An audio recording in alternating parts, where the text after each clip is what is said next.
Good evening दोस्तों आप सभी के लिए। और दोस्तों मुझे उम्मीद है आपकी पढ़ाई जो है दोस्तों रेगुलर चल रही होगी और अच्छी चल रही होगी दोस्तों, बेहतर चल रही होगी और रेगुलर आप जो है क्लासें ले रहे होंगे। तो चलिए दोस्तों आज देखते हैं हम, यानी जो आपका ड्राइंग वाला टॉपिक चल रहा है, बेसिक साइंस में आपके लिए करा ही चुका हूँ और ड्राइंग आपकी चल रही है। और ड्राइंग में जो आज आपका टॉपिक है दोस्तों वो है आपका जियोमेट्रिक फिगर, यानी दोस्तों ज्यामितीय जो आकृतियाँ होती हैं उनके बारे में हम पढ़ने वाले हैं। यानी कौन कौन सी आकृतियाँ होती हैं, उनके कितने डिग्री का कोण होता है, किस आकृति में कितने डिग्री का कोण होता है, किस आकृति का कितना जो है पूरा जो है दोस्तों, पूरा जो कोण का जो वो होता है ना दोस्तों, कि मान लीजिए त्रिभुज का 180 होता है, चतुर्भुज का 360 होता है, किस आकृति को किस रूप में जाना जाता है, वो सारी चीज़ें हम इस वीडियो में पढ़ने वाले हैं। ठीक है दोस्तों, तो चलिए दोस्तों वीडियो को शुरू करते हैं बिना किसी देरी के। और अभी तक आपने दोस्तों चैनल को सब्सक्राइब नहीं किया है तो आपसे रिक्वेस्ट है दोस्तों कि चैनल को सब्सक्राइब करके साथ में ऑल वाला बेल आइकन जरूर दबा लें, ताकि दोस्तों मेरी आने वाली हर वीडियो का नोटिफिकेशन सबसे पहले दोस्तों आपके पास पहुँच सके। और वीडियो अगर आपको पसंद आए तो वीडियो को लाइक करना है दोस्तों, शेयर करना है। और दोस्तों पेन कॉपी उठा लीजिए, नोट्स बनाते रहिए, क्योंकि दोस्तों ये जितनी भी चीज़ें मैं आपके लिए बता रहा हूँ सारी चीज़ें आपको रिवाइज करनी, तभी आपको याद होंगी। बिना रिवाइज के दोस्तों ये आपको याद नहीं हो सकती, क्योंकि दोस्तों कुछ अगर आपने पहले पढ़ा है तब तो कोई दिक्कत है ही नहीं, लेकिन नोट्स तब भी बनाने हैं। ठीक है दोस्तों, और जो स्टूडेंट पहली बार पढ़ रहे हैं ना दोस्तों, उनसे तो मेरा कहना है कि आप तो ज़रूर ही नोट्स बनाना, क्योंकि दोस्तों बिना नोट्स बनाए, बिना उन्हें रिवाइज करे दोस्तों आप याद नहीं कर सकते, आप सिलेबस को कंप्लीट नहीं कर सकते। क्योंकि दोस्तों आपके पास समय भी ज़्यादा नहीं है और मात्र 2 दिन के फरवरी के दिसंबर आपका जो है दोस्तों निकलने ही वाला है, कुछ ही दिन बचे हैं। और जैसे फरवरी मार्च सॉरी दोस्तों फरवरी, 2 जनवरी और फरवरी 2 महीने आपके पास हैं और लास्ट फरवरी तक जो है आपका एग्ज़ाम जो है दोस्तों LPCET 2 का जो है एग्ज़ाम स्टार्ट होने वाला है और हो जाएगा जहाँ तक है दोस्तों। तो आपके पास समय भी ज़्यादा नहीं है, तो दोस्तों सारी चीज़ें लेकर चलनी है, समझनी है, क्योंकि दोस्तों इसके अलावा आपके पास ट्रेड भी है, अभी ट्रेड भी कंप्लीट करनी है। तो आपसे रिक्वेस्ट है दोस्तों तो सारी चीज़ें नोट्स बना चलें और हाथों हाथ दोस्तों रिवाइज करते चलें, ताकि बाद में किसी प्रकार की कोई दिक्कत ना हो। ठीक है, तो चलिए दोस्तों शुरू करते हैं वीडियो को। तो यह है दोस्तों आपका जियोमेट्रिक फिगर, यानी दोस्तों ज्यामितीय आकृति। तो इसकी हम शुरुआत करते हैं दोस्तों। देखिए दोस्तों, हम जब किसी भी रेखा को खींचते हैं तो सबसे पहले हम क्या कर बनाते हैं दोस्तों, कोई पॉइंट बनाते हैं कि मान लीजिए कोई पॉइंट है ये वाला, तो यहाँ से दोस्तों हमने एक रेखा खींची, तो यहीं से इस पॉइंट से जो है दोस्तों रेखा खींची हमने, तभी जाकर दोस्तों आगे चलेंगे जैसे कि हम, तब जाकर रेखा का निर्माण होगा। तो सबसे पहले हम पढ़ने वाले हैं दोस्तों बिंदु के बारे में, यानी पॉइंट क्या है। तो बिंदु एक सतह पर स्थान को प्रदर्शित करता है। यह बिंदु किसी वस्तु की स्थिति दर्शाता है। इसकी लंबाई व ऊंचाई नहीं होती। बिंदु एक पॉइंट होता है दोस्तों, जैसे इसकी वो लंबाई चौड़ाई ऊंचाई थोड़ी है। ठीक है, ये होता है दोस्तों बिंदु। अब बिंदु से ही स्टार्ट होती है रेखा का निर्माण करना। तो रेखा क्या है दोस्तों, लाइन, यानी दोस्तों रेखा दो बिंदुओं को जोड़ने वाली रेखा है जिसकी चौड़ाई नहीं होती और जो अनंत होती है। ठीक है दोस्तों, कैसे, एक बिंदु ये रहा दोस्तों, अब यहाँ से मैंने ये रेखा खींची इस प्रकार से और यहाँ आकर रुक गई, तो यहाँ पर भी कोई ना कोई बिंदु रहा होगा ना दोस्तों। ये बिंदु हो गया, ये बिंदु हो गया, और इन दोनों बिंदुओं को मिलाने वाली रेखा जो है इसे दोस्तों रेखा के, लाइन जो है इसे दोस्तों रेखा कहते हैं। और आप इसे दोस्तों कहीं तक भी ले जा सकते हैं, कहीं तक भी, कितनी भी बड़ी कर सकते हैं, कितनी भी छोटी कर सकते हैं, तो अनंत है दोस्तों। तो ये होती है दोस्तों रेखा। अब चलिए दोस्तों आगे देखते हैं। और दोस्तों मैं आपको बता, देखिए एक इम्पोर्टेंट सूचना कि आपके लिए दोस्तों जैसे ही आपकी क्लासें खत्म होती हैं तो तुरंत की तुरंत दोस्तों मैं आपके लिए जो है, जो आपके प्रीवियस ईयर पेपर है ना दोस्तों 2018 के, 2018 से पहले के भी, ये जितने भी आपके पेपर हुए उन सभी की दोस्तों प्रीवियस ईयर जो आपके क्वेश्चन हैं शिफ्ट वाइज मैं आपके लिए लेकर आने वाला हूँ। ठीक है, तो तैयार रहना दोस्तों, तैयारी बहुत बेहतर कराने वाला हूँ। और आपको बता दूँ दोस्तों, कि कुछ ही समय बाद जो इम्पोर्टेंट दोस्तों साइंस के टॉपिक होते हैं, छोटे छोटे टॉपिक होते हैं, लेकिन उन्हें दोस्तों आसानी से समझा जा सकता है। मतलब ऐसे ऐसे वीडियो बनाकर लेकर आऊँगा मैं आपके लिए कि मुश्किल से मुश्किल दोस्तों 20 मिनट का 25 मिनट का वीडियो रहेगा। और उसी में दोस्तों जो ज़्यादातर इम्पोर्टेंट जो क्वेश्चन होते हैं जो पूछे जाते हैं वो थ्योरी में आपके लिए कराने वाला हूँ, थ्योरेटिकल कराने वाला हूँ, और अच्छी तरीके से सारी चीज़ें समझ में आएंगी दोस्तों। तो वो भी साइंस के एक एक दो टॉपिक लेकर चलता रहूँगा मैं। तो सारी चीज़ें आपके लिए, क्योंकि दोस्तों वहाँ पर मैं आपको बता दूँ दोस्तों, फिर बोल रहा हूँ, बेसिक साइंस और इंजीनियरिंग ड्राइंग जो है दोस्तों ये आपकी कितने नंबर की है, 50 नंबर की। तो साइंस तो आपको बनानी ही है, ठीक है। तो बहुत चीज़ें दोस्तों कराने को हैं, करानी हैं, आपको तैयारी करानी है, आपका जो है दोस्तों तैयारी है उसे भी बेहतर बनाना है। तो बहुत सारे तरीके हैं दोस्तों, दोस्तों बहुत सारे अभी जो हैं दोस्तों टॉपिक पड़े हैं, तो वो हम बाद में देखेंगे। चलिए पहले हम इस वीडियो को शुरू कर, वो क्या कहते हैं, इस टॉपिक को ख़त्म कर लेते हैं, यानी जो आपकी ड्राइंग है उसे ख़त्म कर लेते हैं। जैसे ही आपकी सीरीज स्टार्ट होगी वहाँ पर मैं आपके लिए कराते चलूँगा। अब चलिए दोस्तों आगे देखते हैं प्रकार, यानी जो ये रेखाएं हैं दोस्तों ये कितने प्रकार की होती हैं। तो रेखाएं होती हैं दोस्तों 4 प्रकार की। एक तो क्षैतिज, लंबवत, झुकी हुई यानी तिरछी जैसे हम कहते हैं, और एक होती है वक्र। अब क्षैतिज रेखा क्या होती है, ये वे रेखाएं हैं जो क्षैतिज तल के समांतर होती हैं, ठीक है दोस्तों। ये वे रेखाएं हैं जो क्षैतिज तल के समांतर होती हैं। जैसे इस प्रकार दोस्तों यहाँ पर आप देख रहे हैं, ये क्षैतिज रेखा है, या फिर इन्हें हम समांतर रेखा भी कहते हैं। बीच की दूरी समान व आपस में कभी नहीं मिलती हैं। मतलब ये रेखाएं जो हैं दोस्तों, समांतर रेखाएं जो है कभी मिलती ही नहीं, और वो है दोस्तों फिक्स है, समांतर रेखाएं थोड़ी मिलती हैं। या तो किसी एक तल पर झुकी हुई रेखाएं, या किसी कोई एक कोण बनाने वाली रेखाएं वो मिलती हैं। समांतर रेखाएं तो कभी मिल ही नहीं सकती। अगली है लंबवत रेखाएं। ये रेखाएं दोस्तों क्षैतिज रेखाओं के लंबवत होती हैं। जैसे एक रेखा ये रही दोस्तों, फिर एक ये रही, ये क्षैतिज रेखा है। ये जैसे कि ये एक रेखा, ये 2 रेखा, ये 3 रेखा, ये रेखा है दोस्तों, ये है तो समांतर ही, लेकिन इसके लंबवत होती हैं। लंबवत मतलब दोस्तों इसके बीच में लंब रूप में रखी हुई, तो ये होती है लंबवत, ठीक है दोस्तों। एक होती है दोस्तों झुकी हुई या तिरछी रेखा। जैसे देखिए मैं यहाँ पर मैं आपके लिए एक बार दोबारा से फिर बता देता हूँ। जैसे ये कोई रेखा है, अब यहाँ से हमने ये रेखा बनाई और इस प्रकार से ये झुकी हुई या तिरछी रेखा। एक होती है दोस्तों वक्र रेखा, वक्राकार जिसे हम कहते हैं। अब वो किस प्रकार की होती है, तो देखिए दोस्तों वक्राकार एक प्रकार से मैं आपको दूँ, इसी प्रकार ही समझिए आप। चलिए आगे और मैं बता दूंगा। जैसे कि सॉरी दोस्तों, वक्राकार रेखा होती है आपकी इस प्रकार से, जैसे कि इस प्रकार से दोस्तों ये रेखा जो होती है और ये रेखा जो होती है ये वक्राकार रेखा हो गई, ठीक है। वक्र बनाना, ये कट मारना दोस्तों, ये होता है वक्राकार रेखा। अब चलिए आगे देखते हैं दोस्तों एंगल, यानी दोस्तों कोण क्या होते हैं।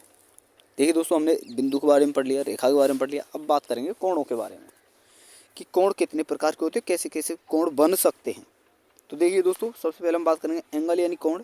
यह है 2 बिंदुओं पर मिलने वाली 2 सीधी रेखाओं के बीच का झुकाव होता है, झुकाव जो है ये होता है दोस्तों, और इसे दोस्तों डिग्री यानी दोस्तों रेडियन से दर्शाते हैं। जैसे कि यहाँ पर आप देख सकते हैं ये रेखा हो गई, एक ये रेखा हो गई, और इसके बीच में जो बनने वाला ये जो गैप है दोस्तों यही आपका कोण कहलाता है, ठीक है। यहाँ पर दोस्तों ये आपका 90 डिग्री भी हो सकता है, 180, 120, 70, 40, 45 कुछ भी डिग्री हो सकता है दोस्तों, 30 डिग्री, ठीक है। तो उसी के आधार पर हम आगे इन सारी चीज़ों को समझने वाले हैं। तो देखिए दोस्तों सबसे पहले बात करें हम दोस्तों कोणों के प्रकार की, तो कोणों के ये प्रकार हैं दोस्तों 5 प्रकार, 5 और सॉरी दोस्तों 7-8 प्रकार के आपके कोण होते हैं। तो सबसे पहले हम समझते हैं दोस्तों न्यून कोण। तो जो 90 डिग्री से कम हो उसे दोस्तों न्यून कोण कहते हैं। समकोण जो 90 डिग्री का हो, अधिक कोण जो 90 से अधिक हो, प्रतिवर्ती कोण जो 180 से अधिक हो उसे प्रतिवर्ती।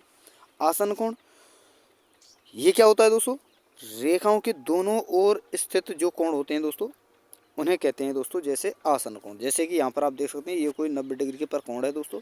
अब हमने ये कोई रेखा खींची, एक कोण यहाँ पर बना और एक कोण यहाँ पर बना, तो ये है दोस्तों आसन कोण, यानी एक दूसरे के आसन, यानी एक दूसरे के सामने, जैसे हम बोल सकते हैं। ठीक है। एक होता है दोस्तों पूरक कोण, दो कोणों का योग हमेशा 90 डिग्री होना चाहिए, उन्हें कहते हैं दोस्तों पूरक कोण। और समपूरक कोण, दो कोणों का योग हमेशा 180 होना चाहिए, वो होता है दोस्तों समपूरक। ठीक है। समपूरक जिस प्रकार से आप समझ सकते हैं, जैसे कि मान लीजिए दोस्तों ये कोई रेखा है, यहाँ पर हमने लंब डाल दिया इस पर, तो इस पर एक तो ये 90 डिग्री का कोण हुआ, एक ये हुआ दोस्तों, तो ये समपूरक एकदम, मतलब दो कोण, जो दो समकोण जो हैं एक दूसरे के समान हो, उसे कहते हैं दोस्तों समपूरक कोण। ठीक है। अब चलिए आगे देखते हैं। और दोस्तों नोट्स अवश्य बनाते चलें, और वीडियो अगर आपको पसंद आई वीडियो को लाइक जरूर करें दोस्तों, शेयर करते चलें। अब बात करते हैं दोस्तों त्रिभुज की। ये त्रिभुज क्या होता है दोस्तों, या त्रिकोण इसे हम कह सकते हैं, ट्रायंगल यानी। तो देखिए दोस्तों, त्रिभुज के तीनों कोणों का योग हमेशा 180 होता है, ये आपको याद रखना। और इसके प्रकार होते हैं दोस्तों 5-6 प्रकार का ये होता है। जैसे कि समबाहु त्रिभुज, जिसके कोण व भुजा बराबर हों, जिसके दोस्तों कोण और भुजा बराबर होते हैं हमेशा, उसे कहते हैं दोस्तों समबाहु। जैसे मान लीजिए ये मैंने त्रिभुज बना दिए दोस्तों, ये रहा, इसकी ये भुजा भी 10 है दोस्तों। ठीक है। और ये भुजा भी 10 हुई और ये भुजा भी 10 हुई, तो इनके कोण भी बराबर होंगे। जब भुजा ही बराबर है तो दोस्तों कोण तो बराबर होंगे, तो इसे कहते हैं दोस्तों समबाहु त्रिभुज। ठीक है। अब चलिए बात करते हैं दोस्तों द्विसमबाहु समद्विबाहु त्रिभुज की। इसकी दो भुजाएं बराबर हैं और आमने सामने के कोण भी बराबर होते हैं। यानी दोस्तों ये समद्विबाहु त्रिभुज जो है, मान लीजिए इस प्रकार का। ठीक है। तो ये भुजाएं इसकी बराबर हैं, ये भुजा अलग है, तो इनके आमने सामने के जो ये कोण होते हैं ना दोस्तों, ये वाले ये बराबर होते हैं, ये कोण अलग होगा दोस्तों, तो इसे कहते हैं दोस्तों समद्विबाहु त्रिभुज। ठीक है। अब चलिए बात करते हैं दोस्तों विषमबाहु। अब विषमबाहु में क्या होता है दोस्तों, सभी भुजाएं अलग अलग हों और सभी कोण भी अलग अलग हों। अगर भुजाएं सभी अलग अलग होंगी तो कोण भी अलग अलग होंगे, तो ये होता है दोस्तों आपका विषमबाहु त्रिभुज। एक होता है दोस्तों न्यून कोण वाला त्रिभुज। इसमें क्या होता है, जिसके तीनों कोण 90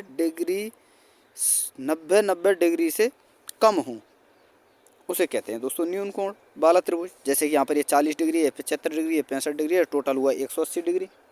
ठीक है दोस्तों, तो ये है दोस्तों आपका न्यून कोण वाला त्रिभुज।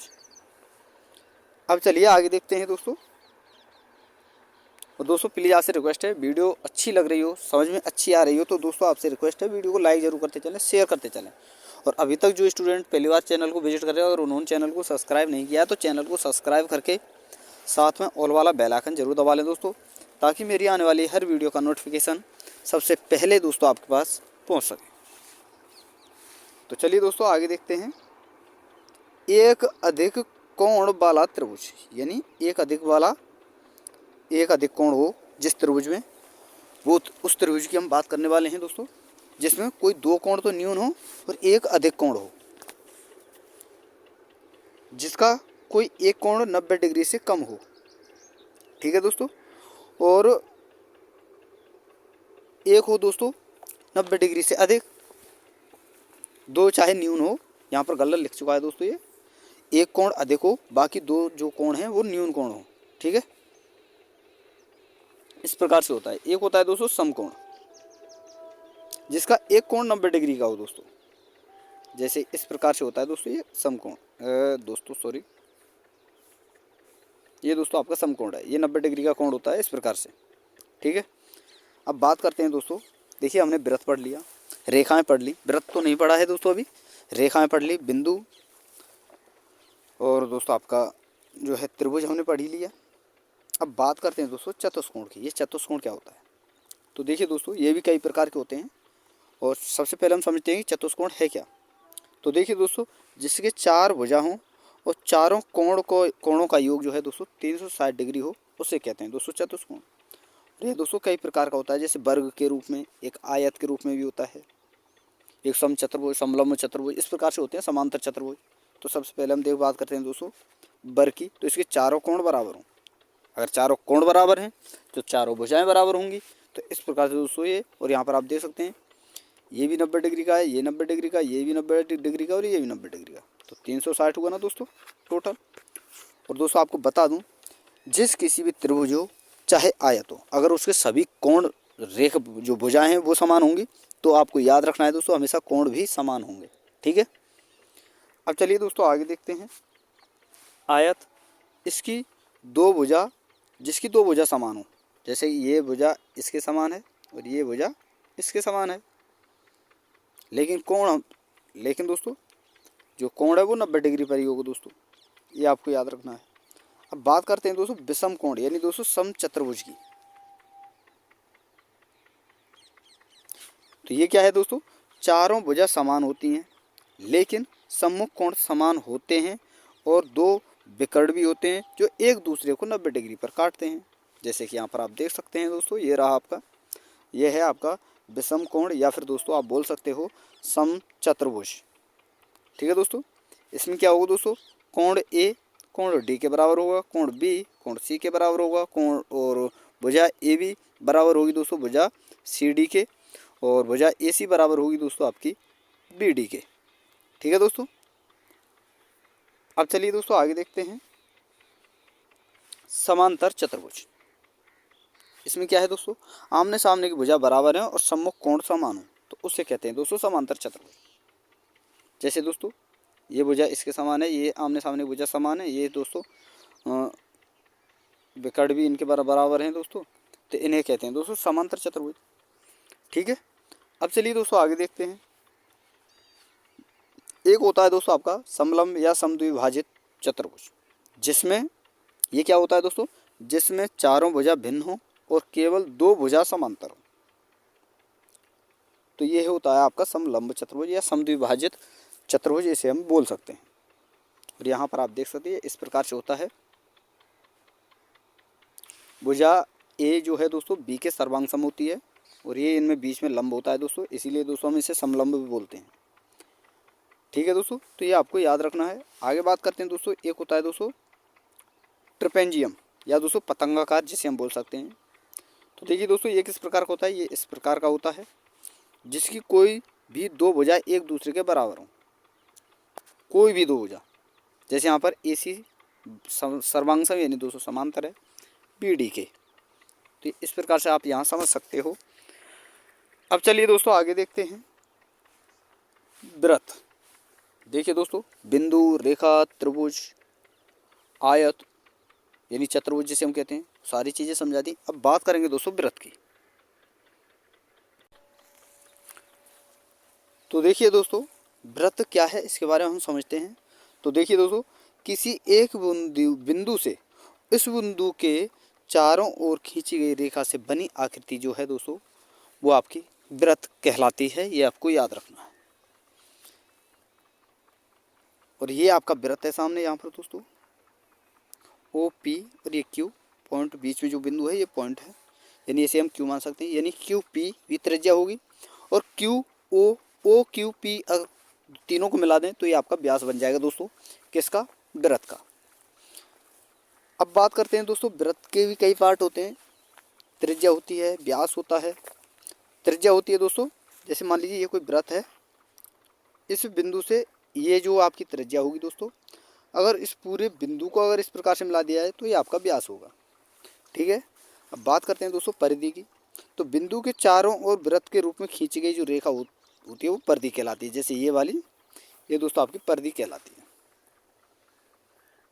अब चलिए दोस्तों आगे देखते हैं। एक होता है दोस्तों त्रिज्याखंड या केंद्रीय कोण वृत्त, जो कि वृत्त का ही भाग है। त्रिज्याखंड जो हम कहते हैं वो दोस्तों वृत्त का ही भाग होता है। तो देखिए दोस्तों त्रिज्याखंड होता है आपका परिधि से आने वाली दो रेखाएं जो केंद्र पर आकर मिलें उनके द्वारा निर्मित आकृति या कोण जो होता है दोस्तों त्रिज्याखंड कहलाता है। जैसे ये कोई बिंदु है, ये परिधि से आकर दो रेखाएं मिल रही हैं तो ये आपका त्रिज्याखंड हो गया। अब बात करते हैं दोस्तों चाप की। तो चाप होता है दोस्तों परिधि पर दो बिंदुओं के बीच के वृत्त के भाग को दोस्तों चाप कहते हैं। जैसे ये कोई एक बिंदु ये रहा, एक बिंदु ये रहा, तो ये दोस्तों आपका चाप हो गया। ठीक है, जिसे इस प्रकार से दर्शाया जाता है। अब चलिए दोस्तों आगे देखते हैं जीवा, जो वृत्त का ही एक भाग है। तो ये क्या है दोस्तों, वृत्त पर दो बिंदुओं को मिलाने वाली रेखा जीवा होती है। ये दोस्तों केंद्र केवल व्यास को छोड़कर जो केवल केंद्र के ऊपर या नीचे हो सकती है। ये दोस्तों आपका केंद्र है, यानी यहाँ से दोस्तों आपकी त्रिज्या भी बनती है और यहाँ से दोस्तों आपका व्यास भी बनता है पूरा। तो ये तो आपका हो गया, इससे या तो ऊपर होगा या नीचे होगा। जैसे यहाँ पर ये नीचे है तो ये दोस्तों जीवा हो सकती है। अब बात करते हैं दोस्तों वृत्तखंड का।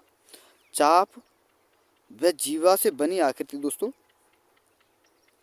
क्या कहलाती है? आपकी वृत्तखंड। दोस्तों ये तो आपकी जीवा हुई, तो यहाँ से यहाँ तक आपका चाप हुआ दोस्तों, तो इससे बनी आकृति कहलाती है आपकी वृत्तखंड। और दोस्तों मुझे उम्मीद है सारी चीज़ें अच्छी तरीके से आपको समझ में आ रही होंगी, ठीक है। और नोट्स अवश्य बनाते चलिए। चलिए दोस्तों आगे देखते हैं। अब एक होता है दोस्तों चतुर्थांश। चतुर्थांश क्या होता है?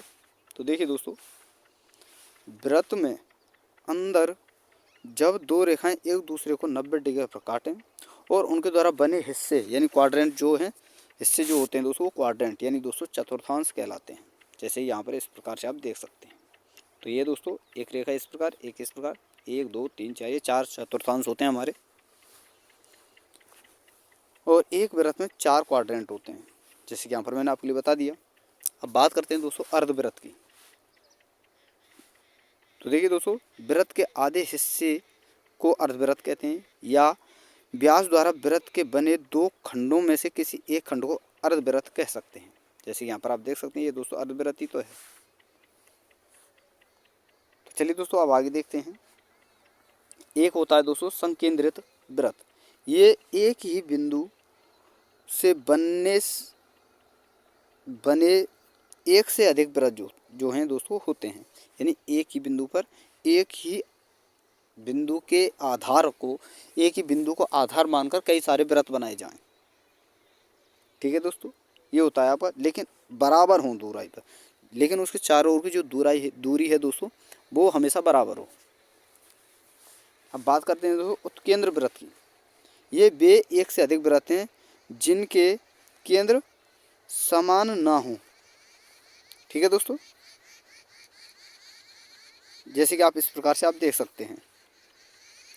अब चलिए दोस्तों आगे बात करते हैं। एक होता है दोस्तों आपका स्पर्श रेखा।